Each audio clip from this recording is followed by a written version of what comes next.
can you connect with others if you can't even connect with yourself? We all have roles to play in our lives, don't we? And every role that we play requires us to wear a corresponding mask. Maybe Shakespeare was right. All the roles are staged, and us men and women are just the players. But if we are just wearing masks, if we are just acting all the time, how can we truly connect with ourselves and then connect with others? When I was a little girl, I always felt different. Like there's a flaw inside of me that made me stand apart. I wasn't cutesy like the other girls were, and I didn't really understand how to play with the other kids the way I saw them do. There was something inside of me that I couldn't explain, but I could feel. Like other kids could just brush stuff off. They didn't get as emotional as I did. I was too emotional, too sensitive. I blew up too much. In the 3rd grade, we wrote books called All About Me. There are a couple of questions in my book that my answers in retrospect show whispers of a mental illness. The first one was, I wonder why. Most kids wrote things like, I wonder why giraffes have spots, or I wonder why the ocean is deep. Well, I wrote, I wonder why I'm alive. Another couple questions asked what confused me or upset me. And I put, when 2 or 3 people are talking at once. There was too much going on in my head for any of those voices to be heard. High school was really tough for me. There would be so much going on in my brain that at times I truly thought I was going crazy. I felt like a blender that was full of fruit and ice and juice on full speed but without a lid. I was that juice that was just all over the place. So, to feel like I had some control over my life, I started dieting. And within a couple of months, I developed anorexia. When my boyfriend broke up with me my junior year of high school, I purposefully crashed my car into a tree because it was the only way I knew of to deal with those overwhelming emotions. So through all of this, I learned to wear masks. I had to, because it was the only way I knew to get along with others. I learned how to be the pleasing, happy, funny Kristi I knew people needed me to be. And after a while, the masks felt so comfortable that I didn't want to take them off. And I decided this: if I work on making the outside look perfect, maybe the inside will follow. So I strove to be the perfect sister, the perfect daughter, the perfect wife, the perfect mom, the perfect student, and the perfect professor. I knew I was faking my way through my life, and I felt so ingenuine, but I also knew that if those masks ever fell off, I may not be able to handle it, let alone others.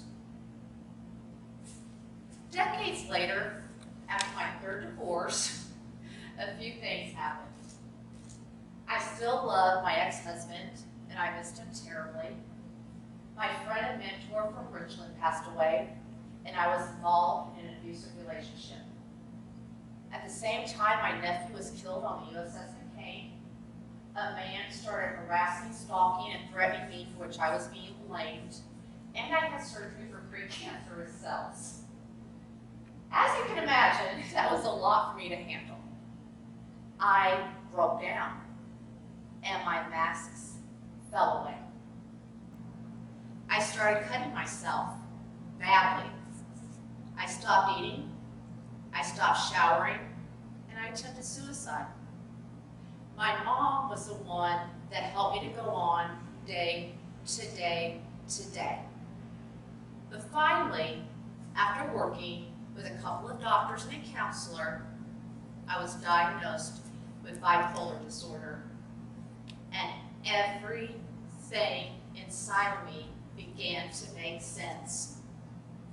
the compulsive spending, the impulsive behavior, the mania, the depression, the emotional outbursts, the confusion, everything made sense. Bipolar disorder is a lifelong brain disease that affects about 6 million people in the United States alone, about 46 million people worldwide. 1 out of 5 people with bipolar will commit suicide, and just having this brain disease lessens your life expectancy from 9 to 20 years, which is more than a heavy smoker. Like most mental illnesses, bipolar can be controlled, but it can't be cured. But a lot of notables have had it. Vincent van Gogh, Florence Nightingale, Winston Churchill. And current celebrities talk about it: Russell Brand, Richard Dreyfuss, Demi Lovato, Catherine Zeta-Jones. So at this point in my life, I was really at a crossroads. I could either put my masks back on and keep pretending through my life, or I could acknowledge that I have a mental illness, I could accept it, I could connect with it, and I chose the latter. But here's the thing. People don't like to connect with those of us that have mental illnesses, do they? There's 42 million of us that deal with a mental illness every year. People are scared of it. Maybe it hits too close to home for them. When I was having my breakdown, I took a Facebook hiatus. And when I came back, I posted about being bipolar. And I really thought about that because I worried about what people would say. But I also thought that if I came out and talked about my mental illness, it would be my first step in truly being genuine. I can't tell you how many people commented, messaged, emailed, and talked to me about their own struggles with mental illness. The majority of them said this: "You're brave for saying this. Brave for talking about it. Brave for showing who you really are." They said they couldn't do it because of how family, friends, and colleagues might react. So they have to act their way through life.